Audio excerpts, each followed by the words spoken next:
situació molt real. Es mor algú, tu tens dret a reclamar diners, o una legítima, o un deute del causant, qualsevol crèdit pendent.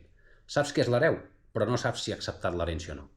I aquí és on molta gent s'equivoca, perquè mentre l'hereu no hagi acceptat l'herència, legalment no és l'hereu. I contra algú que no és l'hereu d'aquella persona que et deu diners, no pots reclamar res.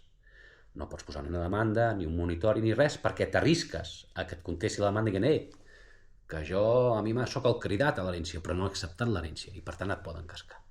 Llavors aquí hi ha una figura clau del dret civil, tant espanyol com català, que és l'interrogatio in iure, també conegut com interpellatio in iure. És una paraulota, interrogatio in iure, interpellatio in iure, que l'únic que vol dir que és un requeriment notarial en el cridat hereu per si accepta o repudia l'herència. És molt simple, però és molt potent. Tu com a creditor o com a legitimari vas al notari i li demanes al notari que requereixi formalment, a través d'un interrogatio in iure, interpellatio in iure, a la persona cridada a l'herència perquè digui de manera molt clara si accepta o repudia l'herència. I escolta bé, perquè a Catalunya i a Espanya és diferent, perquè mentre que a Espanya, si la persona no diu res, calla, resulta que accepta l'herència, a Catalunya no. A Catalunya, si la persona no diu res, vol dir que repudia l'herència i perd tot el dret a l'herència. Llavors, el silenci a Catalunya significa repudiació, a Espanya, acceptació. I això és molt important. Primer, et permet saber si pots reclamar en aquella persona o no.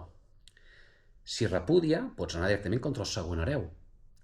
I el més important de tot, evita mesos i anys bloquejats esperant que si han acceptat l'herència o si no l'han acceptat. Hi ha moltes herències que estan parades. No, és que encara no l'han acceptat. Home, doncs fes un interrogatio in iure i ho sabràs. Si és molt fàcil i ràpid, ho pots fer tu directament al notari.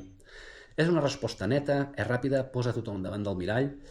He vist molts i molts creditors i molts legitimaris perdre temps i diners perquè no han fet aquest pas inicial. I també he vist algun hereu perdre l'herència perquè no ha dit res.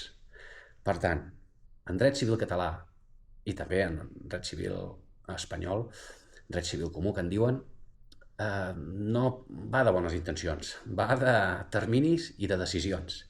Si tens dret a reclamar una herència, el primer que has de fer no és posar la demanda, sinó forçar l'hereu a decidir, perquè mentre ell dubta, tot queda bloquejat.